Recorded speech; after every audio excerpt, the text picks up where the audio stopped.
Katy Huller here with Kids Can Read and Write. Let's talk about the sleepy E trick today. So it's really important that your kids know when to make a vowel say its name and when not to. And one of the reasons vowels will say their names is when the sleepy E is at the end of a word. Now remember, there are two sounds that a vowel can make. It's short sound, which is like a, I,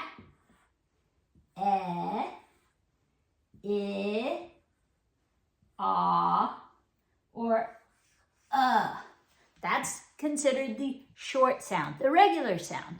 And the long sound, which is A, E, I, O, and U. Okay, I put the line above the letter because a lot of times when people are showing you how to say the sound, they'll put that line over the letter to show it's a long sound. But how do you know when it's long when you're just looking at a word and there aren't those clues? Well, one of the reasons a vowel will say its name is because this E is at the end of a word. Whenever you see an E at the end of a word, you need to make sure that you let it do its job. So it's a sleepy E. He's grumpy. He's bossy when he's grumpy. He's tired. He can't keep up with all those other letters. He's so tired and grumpy. And what does he do when he's tired and grumpy? He bosses his vowel brothers and sisters, but only the closest one. So he can only get over one letter to boss his vowel brother or sister. So if there's a vowel that he can reach right here over that one letter, he will make it say its name. Now, after he makes it say its name, he finally falls asleep. And the vowel is so nice. When the E goes, say your name, vowel, the vowel just says his name. So what's his name? E. So for this one, say your name, vowel. Look, he can reach. Who does he reach? U. What is U's name? U. So we say U. How about here? Sleepy E. Say your name, vowel. Who does he reach? A. What's he going to say? A. Now remember, after he bosses, say your name, vowel, and makes that vowel say his name, I, he goes to sleep. So when your kids see an E at the end of a word, they should not say anything for it. And when they hear E at the end of a word, it's not an E. That's really important to know. But today we're just going to focus on that sleepy E trick. So let's see what would happen in these words. Now, before we start reading them, remember he can only boss the closest vowel. That means that this one is regular. At least he's not being bossed by him. This one cannot reach this one. This is a regular I, short sound. This is a regular A, short sound. That E cannot reach. Can only reach the closest one. That means this is a regular short sound. This is a regular short sound, okay? Any vowel he can't reach. And remember, he can only reach over one letter. Everything else is safe unless it has some other reason to say its name. We'll talk about those in future videos, but today I just want you to help your child know what a sleepy E is doing and what to do with these other ones. So let's see. So we're going to drag this vowel into that next sound. We would break it here. Remember, the easiest way to read these big words with your kids is to help them learn how to break it. If you haven't watched my video on breaking up big words, on reading the big words, go watch that. I go really in depth in how to do this. But trust me, this is just the easiest way to break up words. Occasionally, if you have a compound word, you might have to shift that line one side or the other, one letter or the other, that way or this way. But normally this works, and it's such a great trick because it doesn't bog down your kid's brain with a whole bunch of rules they have to figure out before they even start reading. It gives them a place to go right away. So you drag your vowel into that next sound, you break it. You drag your vowel into that next sound, you break it, okay? It's easy like that. Drag your vowel into that next sound, break it. Drag your vowel into that next sound, break it. Here we go again. Drag your vowel into that next sound, break it. Whoops. Drag your vowel into that next sound. We're not going to break it there because it's just one letter left. There's nothing to really break away. So that's all we do there. All right, so now you're ready to read them. So once you know how to break them, you just want to read one part at a time. So if your kids are struggling with big words, it's probably either their blending technique, like they don't know how to put these sounds together quickly and efficiently, or they're missing trick knowledge, like that. Or, let's see, what's the other reason? They don't know how to break it up, they don't know their tricks, and they don't know how to blend well. So you have all those reasons. Those are the main reasons why kids fail when they're trying to read words. And check and see why your child is struggling. Is it that they don't even know how to put this part together? Is it that they didn't break up the word, they just tried to go straight through it and then they couldn't hear it? Because a lot of kids with auditory processing, they'll try to go straight through a word. At, it, you, they have no idea what they hear by the end of it. So sometimes, you know, if they're not breaking up words, that can be one of the big reasons they're just not reading them or not reading them correctly. So look at that blending technique. Can they put sounds together? Look at, are they breaking up words in small chunks and then putting them together? And also see, do they know their tricks? Like, is this sleepy E trick confusing them when they go to sound out words? If it is, you'll hear something like plete, right? A lot of kids will do that, plete. They think that E says at the end. Or I tested a kid the other day, and he was making like this vowel say its name, and sometimes this one, and sometimes that, like he just had all of it mixed up. Vowels were saying their names all over the place. So watch and see what's the issue behind it. Listen to your child, because your child's going to give you big clues as to what's going on, what he or she believes about reading as he or she sounds them out. You can kind of see, oh, do they go calm? Can they put that together? Good blending technique, excellent.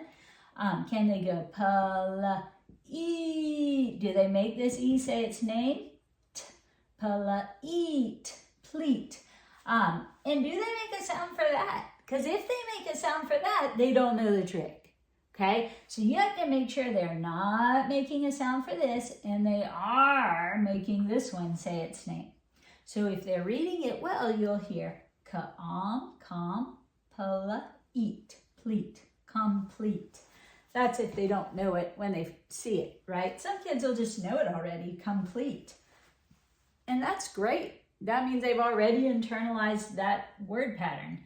But maybe they don't know how to read this one. So you want to check again. Are they blending the individual chunks or syllables? Okay, are they breaking up the word so that it's manageable? And do they know the tricks? The only other thing that really gets in the way are letter sounds. If they don't know their letter sounds well, you got to go back to that. But at this age, when they're reading these big words, usually it's either they're not breaking them up, they're not able to blend them together accurately, or most common of all, they don't know the tricks yet and they're getting tricked. So see what your problem is and go from there. Let's see how we'd read this one. We're just going to read the first part first. At. And don't make them just know that that's at. Let them sound it out. Kids who are struggling often have poor visual memories. They might also have visual processing issues. Give them a chance to figure out what's here. It's not about speed. You want to make sure they know how to blend the sounds together, how to break up words, how to put them together, and especially that they know those tricks. Speed comes with time and practice. So you don't have to force it. It will come when it's ready. Just like when you were learning to drive, if you know how to drive, at first it's super scary and you're all eyes on the road, you're going slowly, everyone's backing up behind you because they're like, what is going on? Somebody's so slow. But it's because you're learning and everything's scary. You don't know how to stay on the road, you don't know how to go faster, you're afraid you might forget where the brake is, you know, all those things. Then one day you're just driving, you don't even remember how you get someplace because you've internalized it, you've become fluent, right? That's what happens to everybody. So just let them sound out words while they need to. That's them programming their brain. So when we read this, it would be at, to it, tit. Say your name, vowel. You'd. Make sure they're getting those B's and D's straight. Daddy's face is first, so we say duh. At, tit, you'd. Attitude, attitude. Now, for a word like this, it sounds kind of funny. Attitude, attitude. You might have to say it 5-10 times to hear it. Attitude, attitude. Might have to say it faster. Eventually, you want to hear attitude. And when we say it fast, it sounds more like attitude, attitude. Okay? So sometimes they'll say everything right and still not hear it because it's a little weird. And that's okay too. Just help them hear it. All right, how about this one? Ill. I'm not going to make him say his name because he's not bossed by anyone. Us. Illus. Ta-ra. Remember, R is ra, not Ta-ra. 8.